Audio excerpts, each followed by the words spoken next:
I'm Kevin Sajkowski. I'm a professor at the University of Toledo in the Department of Geography Planning, also the PI for the Mission Earth NASA project. And this is one of our webinars.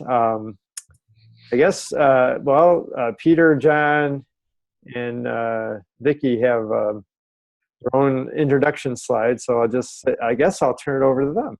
So now you guys can share again. That was quick.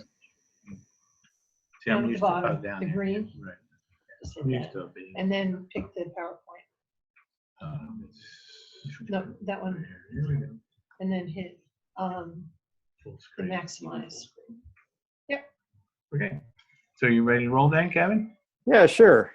Okay. Well, welcome everybody to the Globe Satellite Collaboration webinar featuring GOESR tonight. So we're going to step you through a couple of things. I am John Moore, and I work with Kevin on the Mission Earth team, but I'm also a Globe Partner Director, and I was the Globe Distinguished Educator in 2015. And part of the project that I worked on was developing the GOESR satellite collaboration for the Globe program, and you'll be able to see all of that if you go to the Globe website and go to Do Globe and then look for satellite collaborations, and you'll see several that are there. SMAP and GPM, etc., and GOESR is one of them. So that's what we're going to talk about tonight. So it's going to go through a couple of things. I'm going to give you a little introduction to what that's about and how you can participate as a teacher. Peter's going to take over and show you some of VR and AR apps that we're developing that we will be using with GOESR and also hopefully incorporating into Mission Earth. And Vicky will wrap things up. She'll introduce herself, but I'll just give you a quick introduction. She's a presidential award winner in science in the state of New Jersey, and is one of our Mission Earth teachers, and a bunch of other things that she can talk about. But she's going to show you some of the insight of the why GOESR is a different type of satellite, and also talk about how it can be used in the classroom and some other resources. So this is a busy slide, and I put it in there, so I'm not going to read it. You can read it if you can, or when you download the PowerPoint, you can blow it up so you can read it. I'm just going to give you the highlights of it, and some of them I have in color blown up. So a lot of this comes from the original idea of extreme weather and weather watchers. As it says in the beginning here, that we're seeing many natural disasters and human-generated hazards, and that's easy to see. You can turn on any news channel any night. So we just came off of a couple of weeks of hurricanes, earthquake, California was on fire, so forth and so on. And a lot of this information is tracked by satellites, so the roles of satellites. Yet, one of my dilemmas over my lifetime, and I was a high school career tech ed teacher for 28 years, was bringing even the geosciences, but more specifically, the use of satellite imagery and data into the classroom. So we put this under an umbrella of Earth system education, and definition of that is, as you can read it, I won't read it to you, but the important words on this slide is that Earth system focuses on the use of satellite imagery and remote sensing real-time data, that second definition there. If you look down the bottom on the left corner, you'll see geoscience. I had to define this as NSF defines it. That's Earth, oceans, atmosphere, and space. And then there's another link there, should you want to look up that for some references, if you want to incorporate these things in your classroom, is a AMS, which is the American Meteorological Society, Earth System STEM Education Policy Statement. So that's something that I wrote and put through the policy, the AMS. So you have a scientific society that's supporting the use of this type of information in STEM education. One of the kind of instructional models that we use on several things, but I applied it to the GOESR, extreme weather and weather watchers, is the space to earth or earth to space, what we commonly call around here the SEAS model. And this is not new to GLOBE people, because GLOBE actually follows this, whether they know they're doing it or not, with all the satellite collaboration missions. So the idea is that students or teachers or researchers now have the ability to not only go out and do field studies, or in case of GLOBE, use the GLOBE protocols to go out and do observations and measurements, but where there's an array of satellites that NASA and NOAA have that can look from the top down. The idea through geospatial technologies such as GPS and GIS mapping, we can begin to kind of get vertical arrays of information that start at the ground and go up to space, or vice versa. So this slide showing you, many of you know that as the A train, and down the bottom left is where we are. That's right out our back window. That's the Palmyra Bridge. We're in New Jersey. You're looking across the river to Pennsylvania, Philadelphia specifically, and then incorporating the data into the classrooms. Okay, so one of the things that we're getting into the materials of, what the teacher's supposed to do in this slide coming up. This is kind of a little introductory slide of two views of Hurricane Sandy from space. So if you look at the right one, the blue marble planet that you're used to seeing, that's a image that the whole hemisphere, it's something that GOES would. It's on a hemisphere layer. Then there are other satellites, and you can see this focusing in. Hopefully you can recognize New Jersey. It's kind of in the center, but you see the hurricane coming on shore. So this is representing what I just said about moving from out in a GOES geostationary satellite to an Earth observing satellite, and we can come down to the ground. So if you're looking at space, that's what you would see.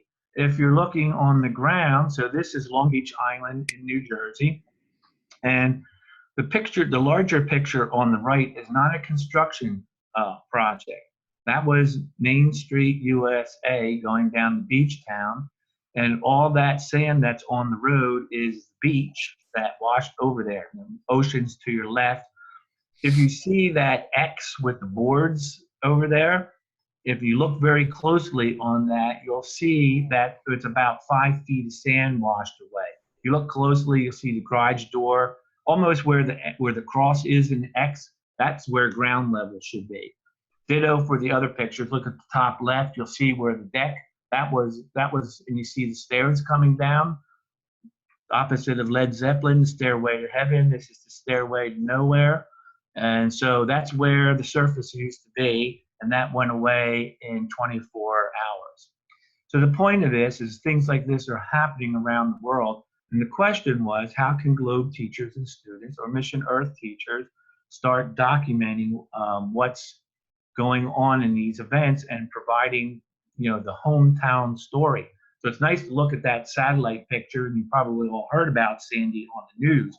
But here in New Jersey, this is what people had to deal with.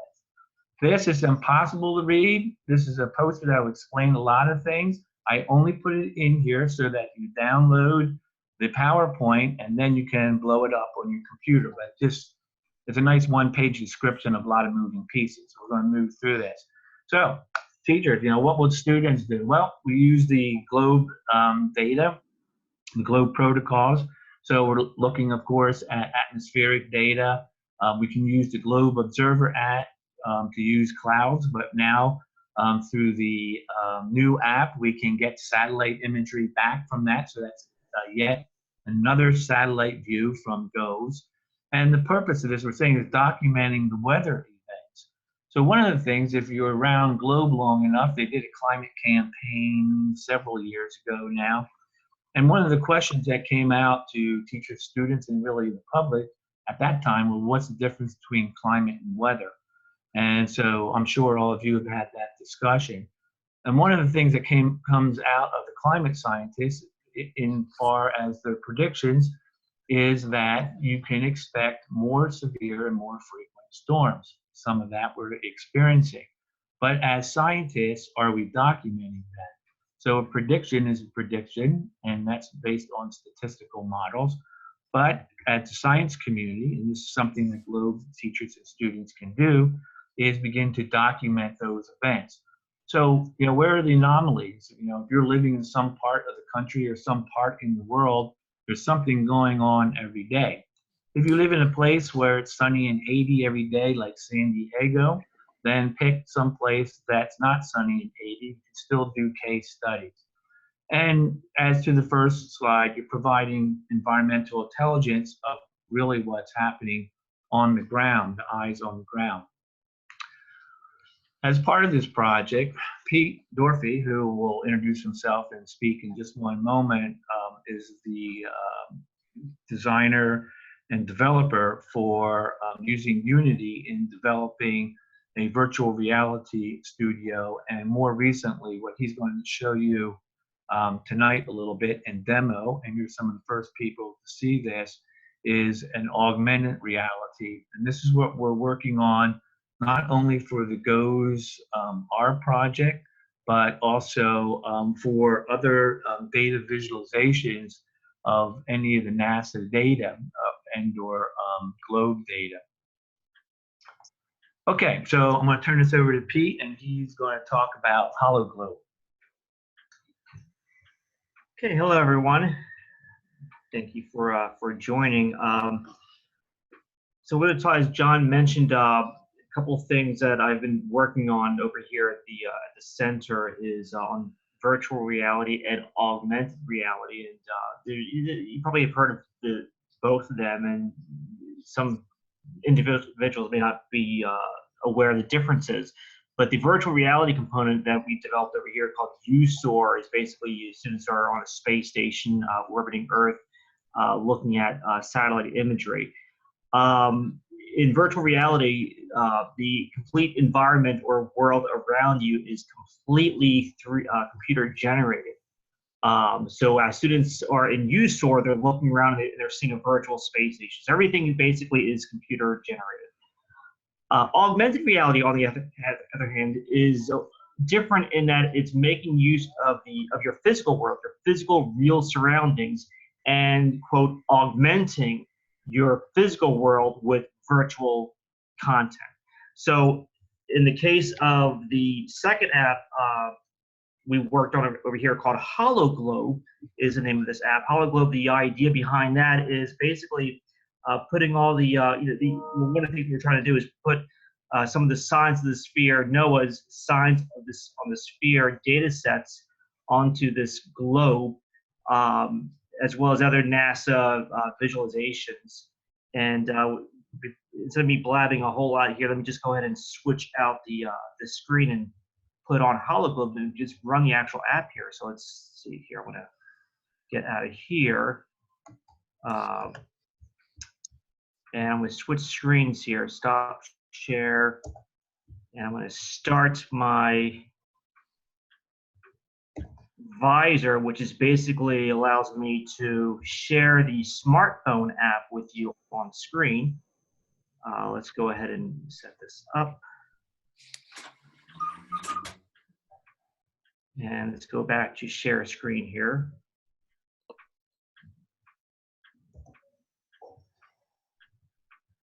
And here we go. Okay, can everybody see my app phone?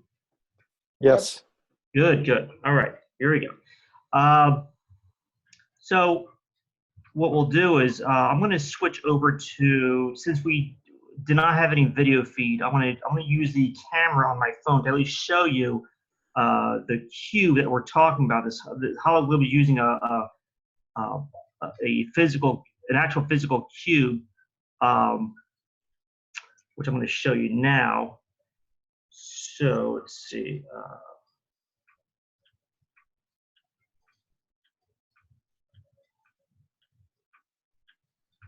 Okay, here we go.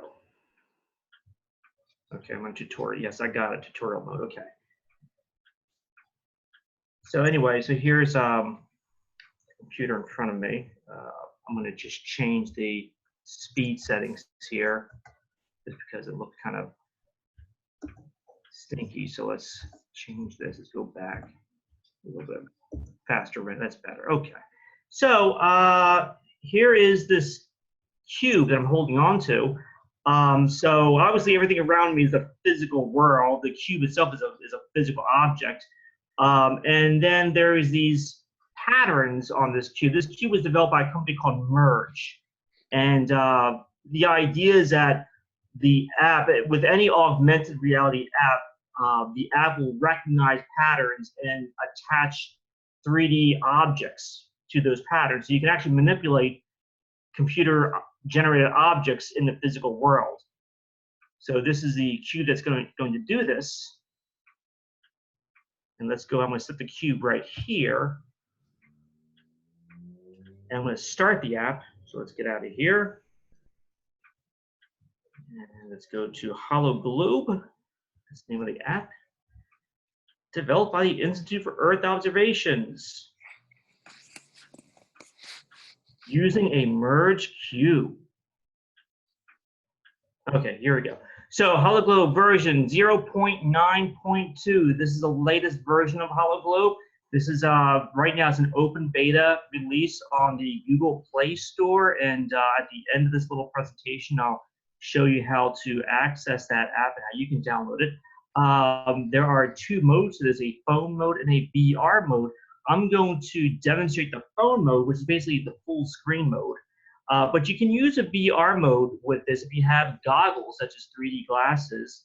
You can actually use your Android phone with these goggles and get kind of stereo rendering, which is actually pretty cool. But let's start with phone mode.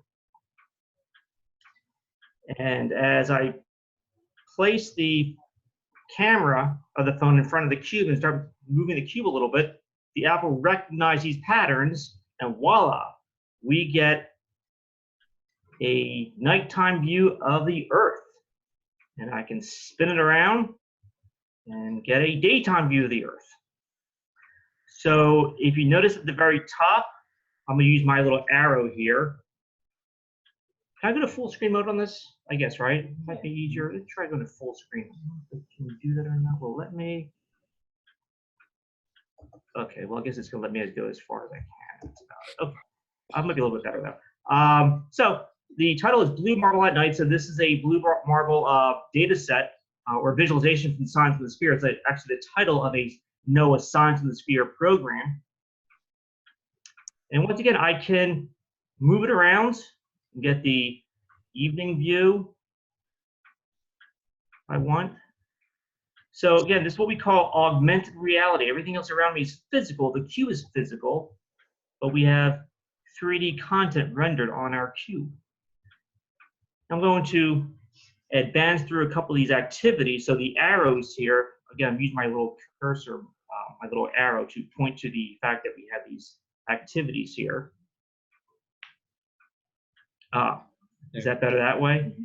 There we go. John just figured out, hey, there we go. Okay, so there's an arrow there. I'm going to actually click on that. So, and this comes up with a presentation, Blue Marble presentation. The vegetation detail comes from the MODIS sensor, and the clouds are a composite of 3 days visible cloud imagery taken in 2001. So MODIS is right over there. So with MODIS, the closest we'll ever get to being an astronaut in outer space, looking back at the Earth. Notice we have these storyboards, and the idea behind storyboards is that one of the things we want to do with teachers is, as teachers develop their own themes, to create their own storyboards to go with their own, what we can call a HoloGlobe learning module. You want to tell them about how when they do globe things that can put flags on them? Yeah, I'll talk. Yeah, we can do that. So another thing, notice that this is the Earth in real time. So we just downloaded real-time data. So this is, again, this is Earth in real time. This is a daily image from the SUMI NPP satellite, the visible cloud image. the latest. And as John was mentioning about globe, there's a globe icon, and this is still a work in progress, but if I click on that globe icon, a flag will pop up. Let's see, there is a flag right there, you can probably see it.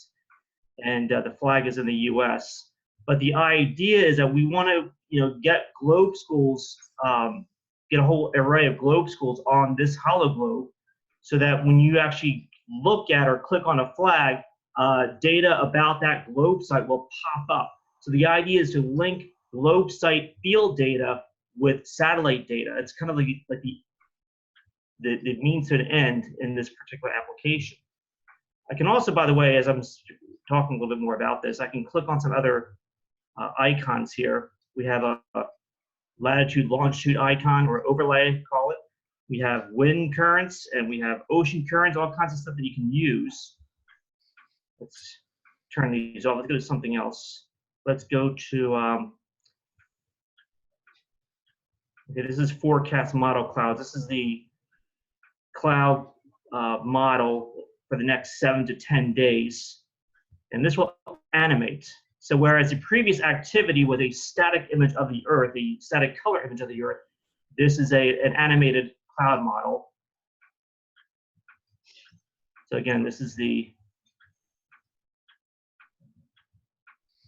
model for the next 7 to 10 days, what the clouds will look like, how they will move. And, so you're looking at the way clouds are moving, you can actually then click on the global air currents and ask students to look for comparisons between global cloud patterns and the way they're actually moving, what the model's predicting. Let's go on to, let's see how this one is working. Sometimes our Wi-Fi can be a little bit choppy. Depends on water.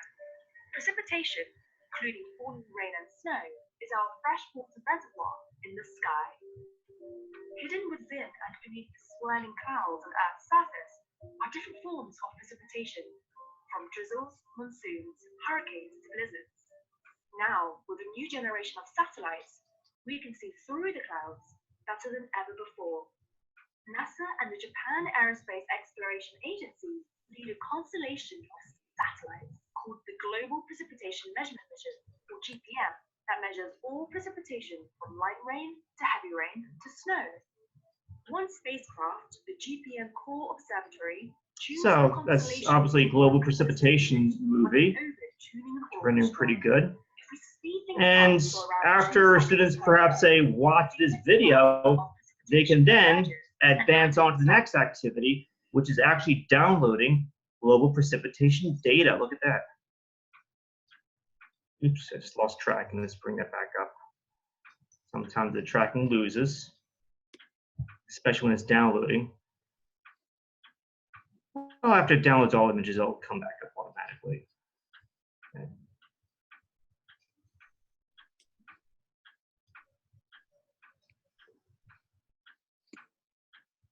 Give that just a moment there.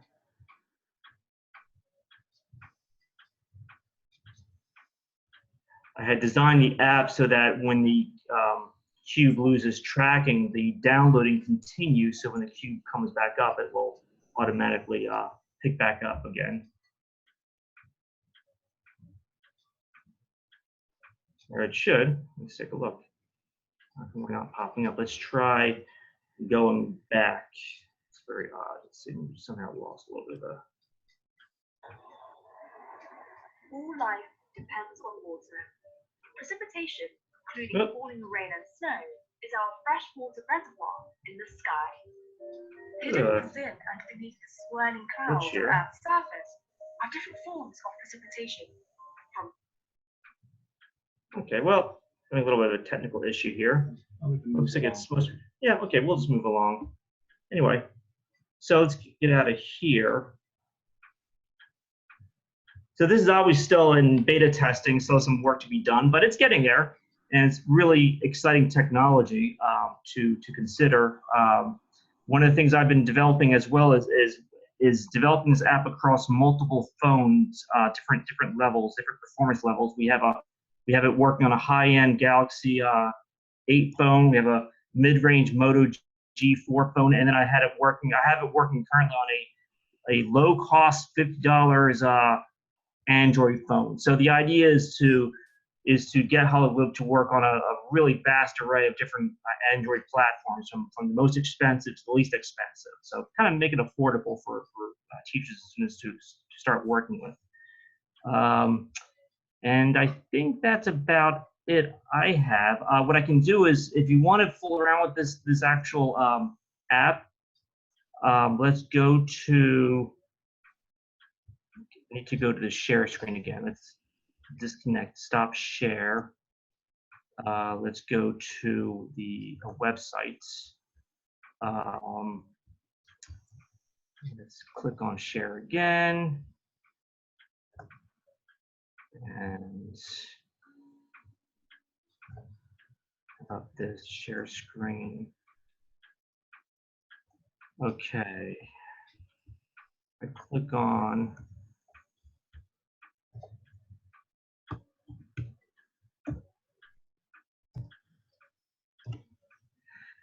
This is, you should see the Palmyra Cove website. And if we just go down to the Institute for Earth Observations and to HoloGlobe, and you can read a little bit more about it, and then you can click on over here the download from Google Play, and that'll take you to the HoloGlobe website. Notice again, it's unreleased. It says this is an unreleased app. It may be unstable, which it still is unstable, as you can see, but it's still worth playing around with. And you know, and again, I do come up with patch releases. Any issues that we run into, I do update it, keep it updated to kind of resolve those issues. And hopefully we'll release version 1 very soon. So that's about all I have, and I'm going to turn it back over to John. Yep. Sure. So just to interrupt for a second, Tracy asked in the chat, is there no Apple app for that? I get that question basically all the time. Not yet. I want to polish HoloGlobe, get it released, officially released, get it stable, get it released, and then I will work on porting it over to the iPhone. All right. Let me bring the PowerPoint back up. Here we go. And back to John. So how this fits into the GOESR picture, folks, imagine that you're taking photos like I showed you of Sandy, or you're getting some closer data in like Doppler radar, and we're sending that to Globe or to Pete.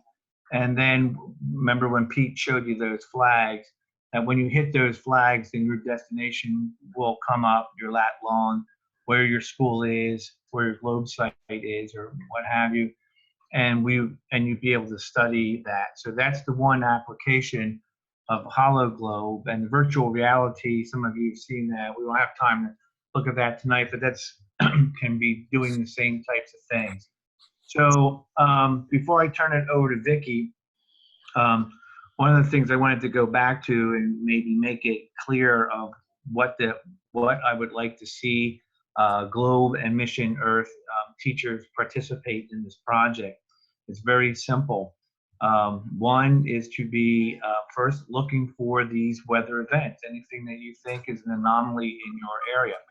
And as I mentioned before, if you don't have anomalies in your area, you can have your students pick one from somewhere else that's going on. All this is really spelled out in a lot of detail if you go to the Globe website. That's www.globe.gov, and look under satellite collaboration missions to GOESR. And just like all the satellite missions, it has a bunch of background information, content, and a couple of samples. Basically, what I did was 2 samples on there, 2 events. Sandy was one, and a local one that went through, that are up there for you to look at. It's a very simple thing. You don't need any any equipment or any of that type of things to participate in this project. So it's very good down into elementary, all the way up to as sophisticated as you want it to be, up into graduate school. So we're going to move along here and show you Vicky. Vicky will introduce herself, but Vicky, Pete, and I, when prior to the GOESR launch, worked with the University of Wisconsin and Margaret Mooney, who many of you know, if you know weather and satellite education pretty well. But we worked with part of a team in doing what's called the proving ground. So before the launch, we worked on developing some lessons, and there's a whole bunch of resources. And that's really the main portal to get GOES now 16. It's not operational just yet, but known as GOES 16. And there's some things there that she'll step you through. And then she has some more more technical content information about why GOESR was such a big deal. It's really a revolutionary satellite, and Vicky will explain that too. So here's Vicky Gorman. It's so funny, you guys can't see us, but we're all sitting around and we relinquish the big chair in front of the computer. Anyway, hi, my name is Vicky Gorman. Thanks for sharing your time with us tonight.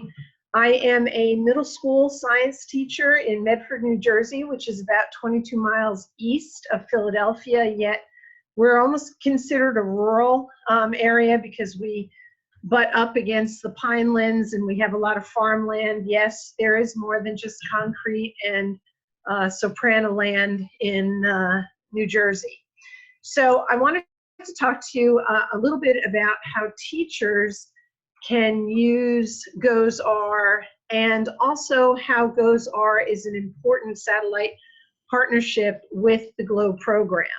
So as John said, Pete and John and I, actually John brought me on board for the Education Proving Ground to develop lessons for teachers around the country for GOESR, which is now GOES 16. Most of you probably know that when the GOESR satellite is launched, it loses its letter designation and becomes a number. So GOESR is GOES 16. Through my association with Margaret Mooney and the University of Wisconsin, I became the lead educator on the GOESR Education Proving Ground. So I've been following the program closely. In fact, this summer I was in Littleton, Colorado, where GOES-S is being built. And right now, the latest information that we had was that GOES-S is going to be launched hopefully sometime in March, around the 1st of March 2018. Now, it's called the GOESR series, and that incorporates GOESR, GOES-S, GOES-T, and GOES-U. So this happens to be on the GOESR Education Proving Ground site. I bring this up because for those of you who have students that haven't really been involved with satellites before, this is a really great resource. This is on that website. It's called the GOESR Launch Countdown Calendar. Even though it was specifically made for GOESR and its launch, the information on it is relevant to GOES-S, and it's relevant to any time that you want to start introducing satellites into your classroom in general, and specifically the geostationary operational environmental satellite, which is what, of course, GOES stands for. So you can get a hold of the countdown calendar. It has a lot of quick exercises for you to do, 10 minutes at the beginning of class. There's a few longer exercises. There's some fun riddles and fun facts for the students to learn. And it actually gives you some sort of hands-on, sort of interactive way to get your students hooked on satellites without worrying about depleting your curriculum so much that your principal comes in and says, holy mackerel, what are you doing? Because we all know that good science teachers, once they shut the door, follow the curriculum at least 10, 20%. I shouldn't admit that actually, but it's not in writing, so I'm okay. So the fun part about the partnerships on the GLOBE webpage or with GLOBE is that the majority of them are polar orbiting satellites. Here I just put up a diagram of polar orbiting satellites. Again, I'm going to assume that most of you know a great deal about satellites, or at least a good deal about satellites. But polar orbiting, the satellites are closer. They orbit in a polar orbit that doesn't change, and the Earth rotates underneath. So you get different swaths as you have the ascending and descending branches of the satellite.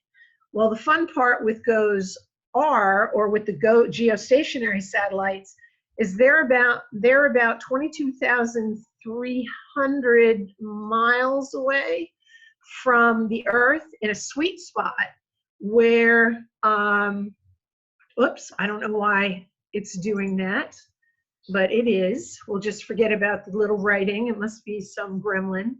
But anyway, they're in a sweet spot where the satellite rotates the same rotation as the Earth at the same speed. And that's really exciting for students to understand, and something that really they can get a good feel of what the difference is and what the advantages are of both types of satellites. Okay, again, I'm not sure why we're getting all of these arrows in there, but the other thing is that if you teach the electromagnetic spectrum, and I contend that elementary school students can learn this, as well as middle school students in varying degrees. But the cool thing about GOESR is that you have 3 times the spectral bands on GOESR than you did on the prior GOES satellites, GOES 13, 14, and 15. You can see the different spectral bands with the different wavelengths. Students soon realize that wavelengths mean that the computer is able to identify different things when they, or not the computer, the satellite instrument is able to identify different things when it's watching the Earth. So you could get into a whole lesson of this. Students just absolutely love figuring out what the satellite is looking at the time and what sort of wavelength we're talking about. Then, of course, we can talk spatial resolution, and this is just a quick picture. Pete put these together, and we use them quite a bit.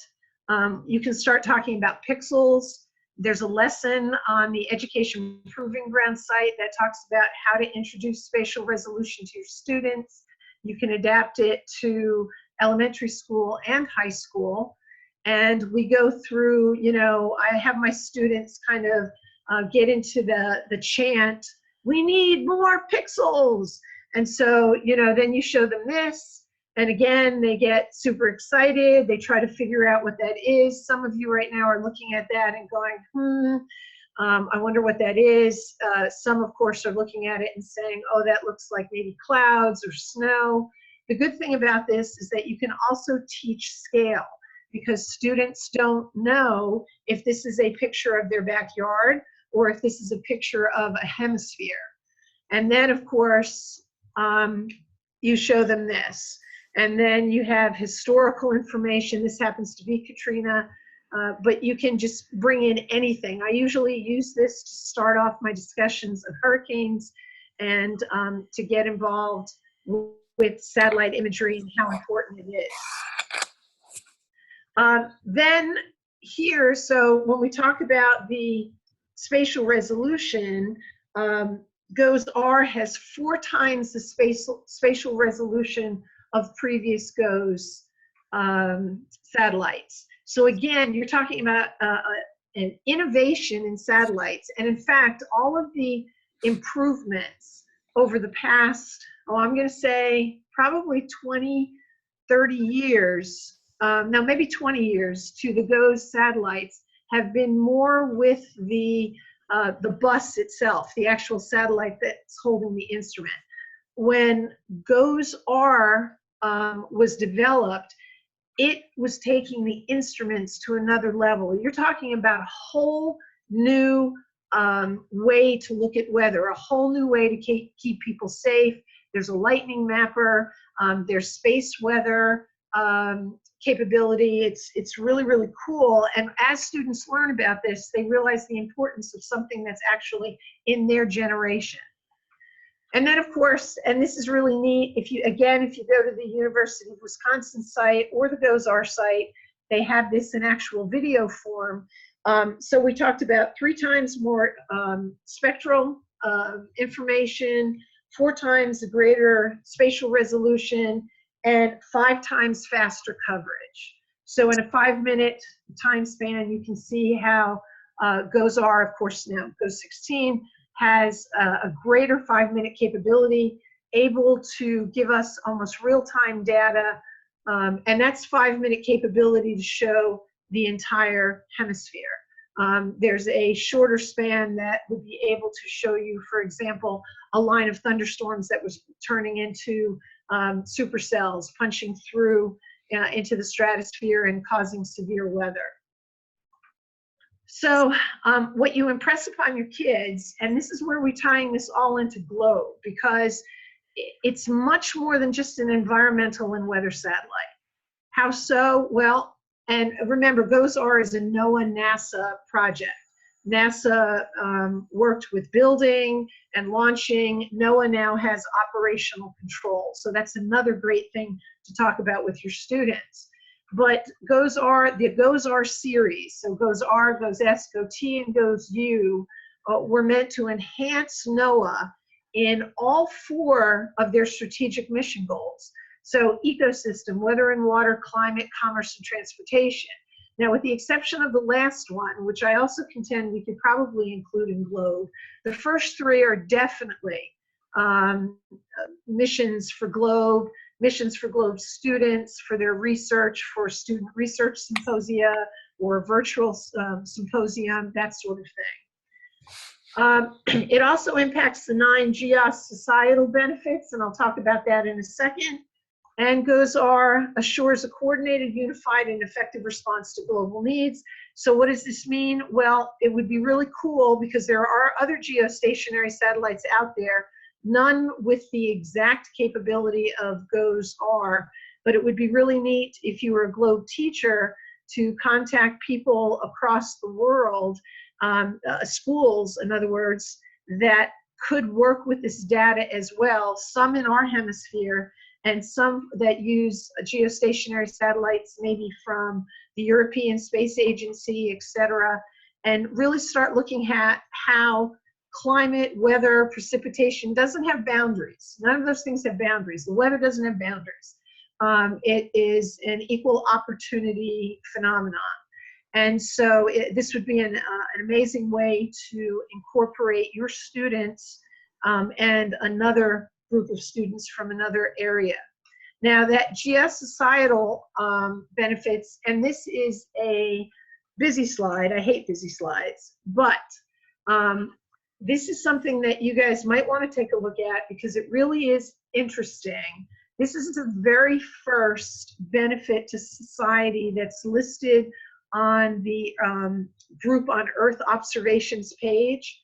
And if you look at what I've highlighted, it talks about international community, it talks about disaster, health, energy, climate, water, weather, ecosystems, agriculture, biodiversity, talks about addressing major global opportunities and challenges, and integrating information across disciplines. So remember, this is a group that has set up a list of 9 ways that society is impacted by observations on Earth or global observations, many of them from satellites, many of them from the GOES satellite. And what do all those things have in common when you look at it? Well, that's exactly, well, almost exactly what the GLOBE mission is. So you could definitely tie all of this into GLOBE and really have some authentic, worthwhile training. If some of you are interested, there is a series that will be going on. It's called Out to Lunch. It is organized, I believe it's organized by Margaret Mooney and University of Wisconsin, but there are some, it's Wednesdays at noon Central Time, so it may not be perfect for some teachers, although there's no reason why you couldn't have your kids listen to it. But you'll notice on November 15th, it talks about accessing GOES-16 data via real Earth. And there's some other interesting things as well.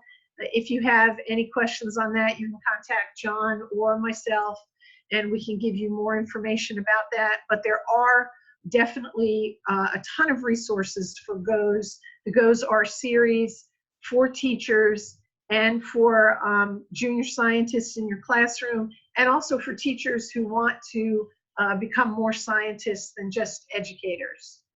And I'll end with this. This is a still shot. And if you haven't seen the video, you all have to go check out the video. And it's really easy because you just write GOESR Eclipse, excuse me, across the US.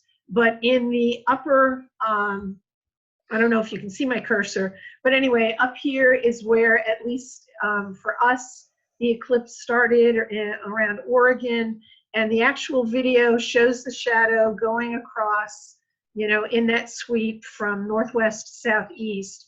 Kids love to see that, and there's also a video where GOESR not only shows the shadow as it goes across, but it also shows lightning in some storms as you go across. And it also shows how clouds changed as the sun came across as well.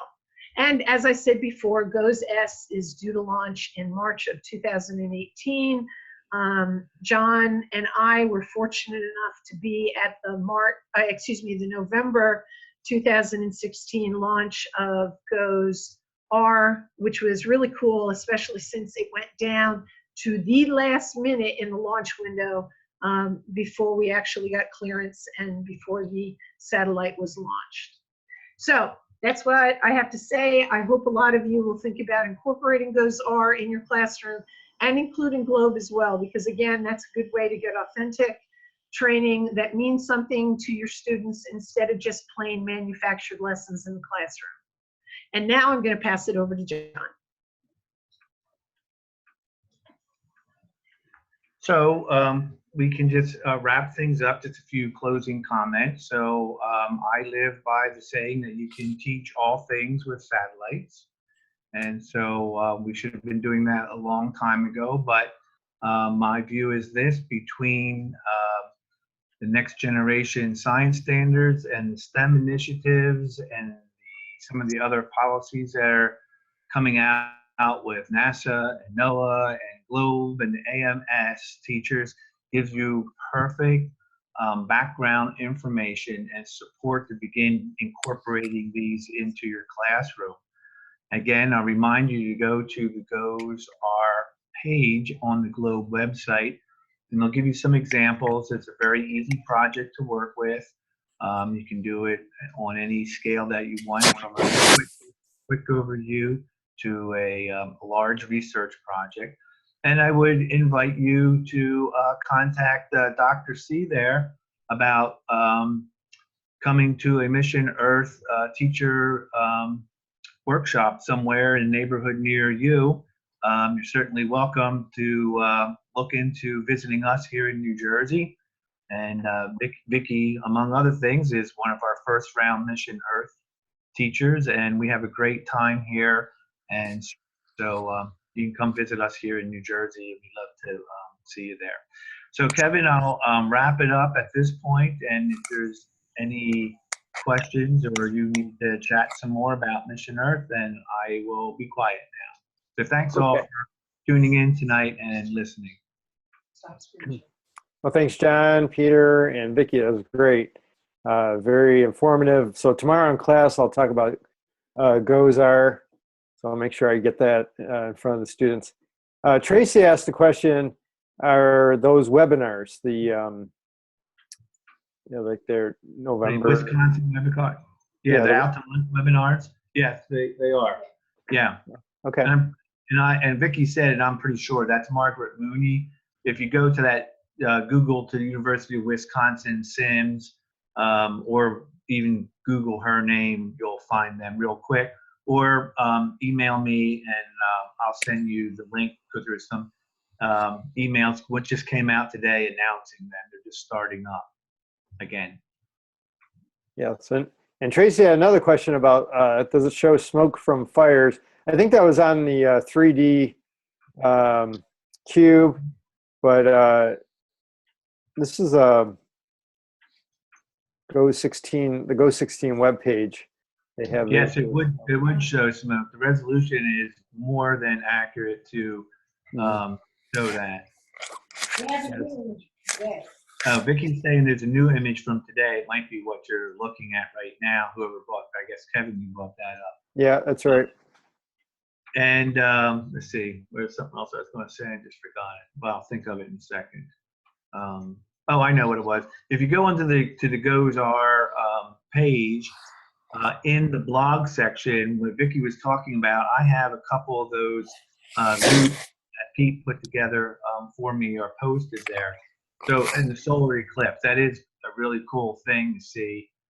And Vicky touched on it quickly, but I'll reiterate that some of the instruments, besides looking at the traditional clouds, lightning, as Vicky said, first-time sensor that you can see lightning from space, and they're going to be able to get much higher resolution on things like sea ice and so forth as well. So it's really a revolutionary satellite.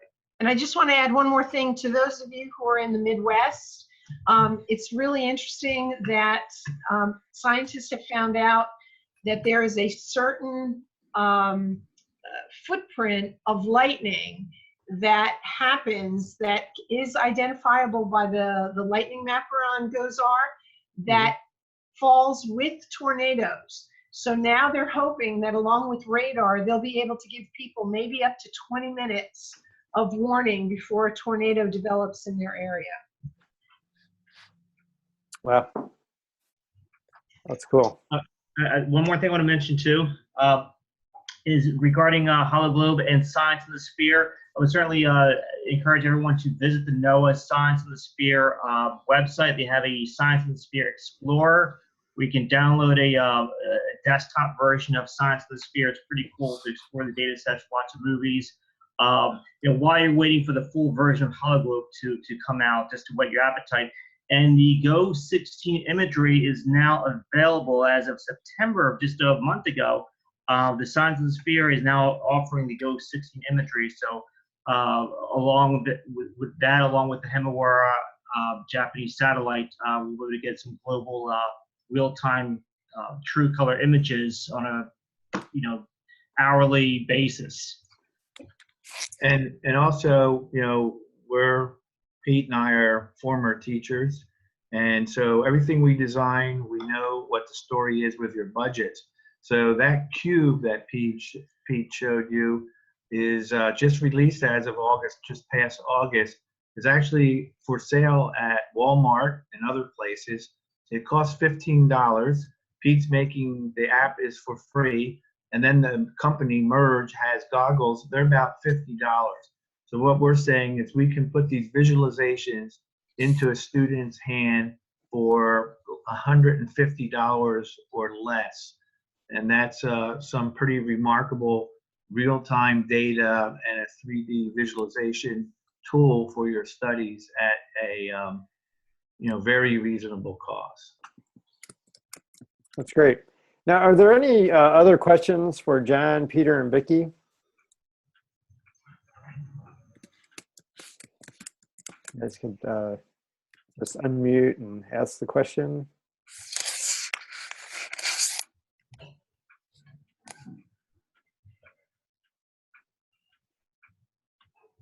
All right, seems pretty quiet, so I'll just remind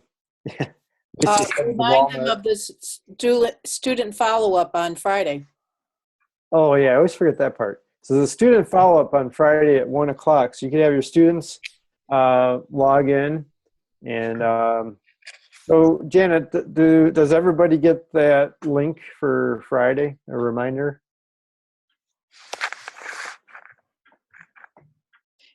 If you registered, I'll send out the link, but it's not a registration requirement, so you can just log into the regular Zoom. Probably in this, you could try the same address, and you should be fine. Mm-hmm. So Okay, so there's that. Friday, 1 o'clock Eastern time, we have the student version. And I think it went pretty well last time when we did the solar eclipse outcomes. I also wanted to remind people that we are having the Urban Heat Island Effect field campaign in October here. We'll have it in December and March to try to get a seasonal change. And we're looking for 5 observations in the month from each school. Just, you know, why do we do all this stuff? Of course, we want students to present at the different symposia. And so the virtual science symposia, the projects are due March 1st. And then sometimes, I think Tony picks a winner usually for someone to go to get some funding to go to annual meeting. Also, we have the regional symposia, and the Midwest one is at Wayne State, May 18th and 19th. But I have the schedule. I just clipped this a minute ago. So the Pacific region, oh, wait. So it says Pacific region is May 18th and 19th. So we may have the same dates as we did this year. Northwest, June 1st and 2nd, and Southeast, April 19th and 20th. And then, of course, the annual meeting is in Ireland the week of July 4th. And as I mentioned, at least one group of students from the U.S. will get some funding to go to Ireland. I think they have to come up with some on their own. And then here's all the important websites, Facebook pages. A recording of this webinar will be posted on the YouTube page as well. So I'll just quit out of that. Let's see, we have some chat.